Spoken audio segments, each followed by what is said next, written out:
Hello friends, तो आप सभी को आपके अपने यूट्यूब चैनल में आपका स्वागत है। तो फ्रेंड्स, आज हम लोग पढ़ने वाले हैं क्वेश्चन नंबर 37 से।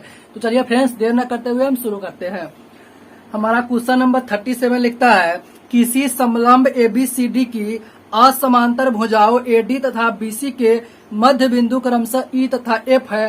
तो फ्रेंड्स, ये वाला हम लोग थ्योरी में ही कर चुके हैं, इसका हम लोग थ्योरी ही पढ़े हुए थे। अगर आप लोगों को याद होगा तो आप लोग फटाक से इसको मार दीजिएगा। कहता है कि ABCD एक समलंब चतुर्भुज है, तो इस तरह से हम क्या कर दिए जी, समलंब चतुर्भुज बना दिए। इसका नाम डाल देते हैं ABCD। और आगे लिखता है कि AD तथा BC का मध्य बिंदु, तो AD का मध्य बिंदु E है और BC का मध्य बिंदु कहता है फ्रेंड्स F है। तो इन दोनों को लोग मिला देंगे। तो आपसे पूछता है कि EF बराबर क्या होगा। तो जी आप लोगों को हम बताए हुए थे, इस वाले थ्योरी में आप लोग याद करिए, आप लोग कॉपी देखिए, थ्योरी मिल जाएगा।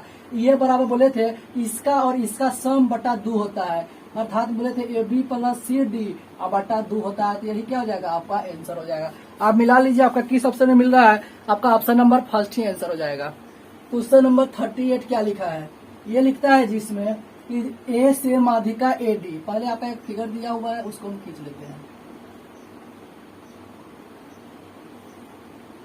ये आपका A, ये दिया है B, ये दिया है C और यहाँ से एक लाइन खींचा हुआ है इस पर D और यहाँ से पुनः क्या किया गया, यहाँ से खींचा हुआ है जी F और इसका नाम दिया हुआ है E। अब ये बोला है जी कि AD आपका माध्यिका है। जब ये आपका माध्यिका है, इसका मतलब ये वाला पार्ट और ये वाला पार्ट बराबर होगा, ये दोनों पार्ट भी बराबर होगा और ABD का एरिया और ACD का एरिया भी क्या होगा, इक्वल होगा। क्योंकि आपको माध्यिका वाले में बताए थे कि एरिया भी क्या होता है जी, इक्वल होता है। अब आगे आइए जी, फिर इसके बाद बोला है इसमें कि EAD का मध्य बिंदु है। E जो है, ये जो है ये मिड पॉइंट है, तो मध्य बिंदु है, इसका मतलब ये वाला भाग और ये वाला भाग क्या होगा, बराबर होगा। किसका मध्य बिंदु है जी, AD का। BF का मध्य बिंदु नहीं है, इस बात को समझ लीजिएगा। पता है BE भुजा AC को F पर काटती है, BF भुजा AC को AD को E पर काटती है, तो ठीक है, और इसको F पर काटती है, तो ठीक है ये भी। तब कहता है इसमें कि AF में और AC में रिलेशन पूछता है। AF कहाँ, यहाँ पे, और AC पूरा इसमें रिलेशन पूछता है। देखिए जी, आपके आंसर में सब में ऑप्शन में 3 दिया हुआ है बट्टा में। यहाँ पे हम क्या करेंगे जी, इस वाले को 3 भाग में बांटने के लिए क्या करेंगे, यहाँ से पहले हम क्या करेंगे, एक लाइन ड्रॉ करेंगे जो क्या होगा, पैरेलल होगा किसके, इस वाले लाइन के, इस वाले लाइन के ये पैरेलल होगा। ये हम क्या कर रहे हैं, अपना से कंस्ट्रक्ट कर रहे हैं, अर्थात रचना कर रहे हैं। अब यहाँ पे देखिएगा जी, ये वाला लाइन इसको हम पैरेलल खींच दिए, यहाँ पे F है तो यहाँ पे नाम डाल देते हैं G। थोड़ा गौर से देखिएगा जी, अगर आप इस वाले ट्रायंगल में देखते हैं, इस वाले ट्रायंगल में ADC में ACD बोलिए या ADC बोलिए, थोड़ा गौर से इसमें देखिएगा जी।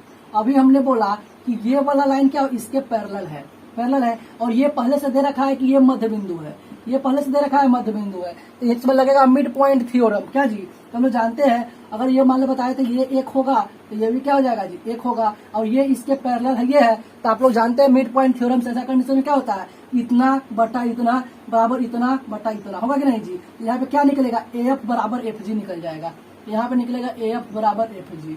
इसको मान लेते हैं क्वेश्चन फर्स्ट। थोड़ा अच्छे से समझिएगा, आपको कोई दिक्कत नहीं होगी। अब आगे आइए जी, पुनः इसी तरह से आप इस वाले ट्रायंगल में थोड़ा गौर से देखिएगा जी, दिमाग लगा के थोड़ा देखिएगा, बहुत अच्छा से सवाल समझ में आएगा। दिमाग नहीं लगाइएगा, समझ में नहीं आएगा। इस वाले ट्रायंगल में थोड़ा देखिएगा गौर से। इसमें अब क्या देखेंगे जी, थोड़ा आप गौर से देखिएगा, इसमें भी हमको पैरेलल का कुछ कंसेप्ट मिल जाएगा। कहिए कैसे, इसमें भी देखिए, ये वाला जो है, ये वाला इस वाले पैरेलल है, अभी हमने खींचा था, तो ये पूरा का भी तो पैरेलल होगा, ये तंका का पैरेलल है, पूरा का भी पैरेलल होगा, है कि नहीं जी, होगा ही।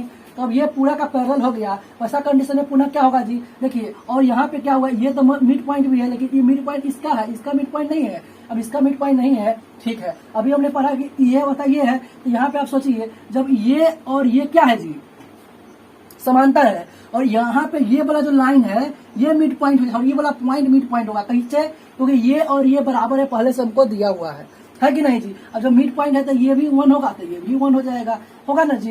अब यहाँ पे देखिए, तो इस वाले ट्रायंगल में BCF में देखिएगा, इसमें लिखेंगे CD बटा BD बराबर CG बटा FG। ये तो 1 1 है, तो CG और FG बराबर आ जाएगा, अर्थात आप कह सकते हैं कि CG बराबर क्या आएगा, FG आ जाएगा। इसको क्वेश्चन 2 ले लीजिए। अब यहाँ पे देखिए क्या हो गया जी, FG देखिए CG का भी बराबर, FG AF के भी बराबर, एक मतलब तीनों आपस में क्या हो गया, बराबर हो गया। अब इसको हम क्या कर देते हैं जी, मिटा देते हैं। तो यहाँ पे क्या आ गया आपका, AF बराबर FG बराबर CG आ गया ना जी, ये तीनों आपस में बराबर हो गया। अब आपको प्रूव करना है AC बराबर लाना है।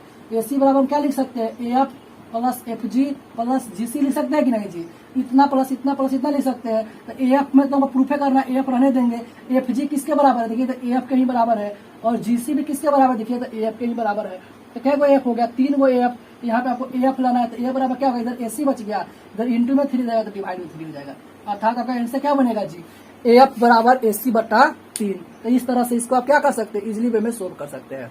अब अगला है जी 38 के बाद क्वेश्चन नंबर 39, ये लिखता है थ्योरी वाला पार्ट है, निम्नलिखित में से कौन सा 4 भुजाओं वाला नहीं है।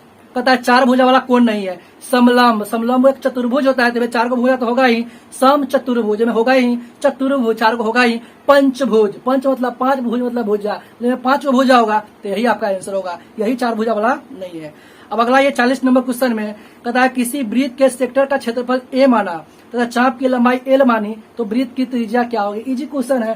देखिए जी, ये बोल रहा है क्वेश्चन में कि किसी वृत्त का सेक्टर A, तो देखिए सेक्टर का क्षेत्रफल क्या होता है, A बराबर जो हो गया इसका सेक्टर है, तो सेक्टर का क्षेत्रफल क्या होता है जानते हैं आप लोग, पाई आर स्क्वायर थीटा बटा 360 डिग्री। देखिए सेक्टर बोले तो त्रिज्यखंड, इसको हिंदी में बोलते हैं त्रिज्यखंड। अब देखिए चाप की लंबाई क्या होती है जी, यहाँ पे हम लोग ब्रैकेट में लिखते हैं, एल मत दिया है कि चाप की लंबाई है, तो चाप की लंबाई का फॉर्मूला होता है पाई आर थीटा बटा 180 डिग्री होता है। तो इसी में ए में और एल में रिलेशन पूछ रहा है। देखिए ए को ए रहने देंगे, यहाँ जितना में दिया है इतना में से निकाल लेते हैं। देखिए पाई आर थीटा बटा 180 निकाल लेंगे तो क्या बचेगा, यहाँ आर स्क्वायर है, यहाँ पे आर एल लिए तो आर लेंगे, तब आर से आर में गुना करेंगे आर स्क्वायर। देखिए यहाँ 360, यहाँ पे 180 लेते हैं, 2 से गुना करना पड़ेगा। तो ए बराबर क्या बच गया, पाई आर थीटा बटा 180 के बराबर एल के इंटू हो गया आर बटा 2। यहाँ पर आर का मान निकालना है तो क्रॉस गुना करेगा तो 2a चला आएगा, इंटू में ले तो बट्टा में आएगा। आपका आंसर क्या हो गया, आर बराबर 2a बट्टा एल। तो इस तरह से ये आपका रिलेशन हो गया। उसके बाद अगला है आपका क्वेश्चन नंबर 41 में, ये कहता है किसी वृत्त के केंद्र O से जीवा AB पर डाला गया जो कि M पर मिलता है। देखिए ये बोला है किसी वृत्त के केंद्र O से, तो वृत्त के केंद्र यहाँ पे मान लेते हैं, वृत्त के केंद्र O है, कहता है जीवा AB पर लंब डाला गया। अब कहता है यहाँ से क्या कर दिया गया, जीवा एक है AB, यहाँ से एक लंब डाल दिया, तो ये तो लंब होता ही होता है। तो आपका आगे बोल रहा है इसमें तो AM रेशियो BM क्या होगा। देखिए AM लंब है तो कहता है AM ratio BM, AM ratio BM इतना कहता है। देखिए जी आपको हम पहले ही बताए थे, जब किसी वृत्त के केंद्र से किसी जीवा पे अगर आप लंब डालते हो, वैसा कंडीशन लंब तो होता ही होता है, साथ में ये दोनों भी आपस में बराबर होता है, तो ये 1 होगा तो ये भी क्या होगा 1 होगा। तो पूछ रहा है कि AM रेशियो MB बताइए, MB या BM बोले दोनों बात सेम है, तो AM भी 1 है BM भी 1 है, अर्थात आपका आंसर हो गया 1:1। 41 के बाद क्वेश्चन नंबर 42 हमारा लिखता है दिए हुए चित्र में OC बराबर 4 सेंटीमीटर तथा वृत्त की त्रिज्या 5 सेंटीमीटर AB क्या होगी। बहुत सराठी क्वेश्चन है जी, ये सराठी क्वेश्चन आ रहा है। देखिए जी हमारे पास एक सर्किल दिया हुआ है इस तरह से, यहाँ पे एक जीवा दिया हुआ है AB, यहाँ पे एक सेंटर दिया है O, यहाँ से एक लाइन डाल दिया है, बोला है C है। अब बोल दिया कि OC बराबर 4 सेंटीमीटर ये दे रखा है और त्रिज्या दिया 5 सेंटीमीटर, त्रिज्या इसे मिला दीजिए, ये 5 सेंटीमीटर सेंटर से सर्कमफ्रेंस की मिलाने वाला त्रिज्या होती है। ये 5 है ये 4 है, वैसा कंडीशन ये कितना होगा, समकोण त्रिभुज बन रहा है तो 50 25 4 16 घटेगा 9 9 के में 3 होगा। अब ये 3 होगा तो ये भी 3 होगा, कहिए कैसे, क्योंकि अभी आपको हमने बताया ये लंब भी होता है और साथ में क्या होता है ये दोनों आपस में बराबर भी होता है। तो AB की लंबाई पूछ रहा है तो 3 ये तो AB बराबर कितना हो गया 6 सेंटीमीटर। ये आपका आंसर हो गया।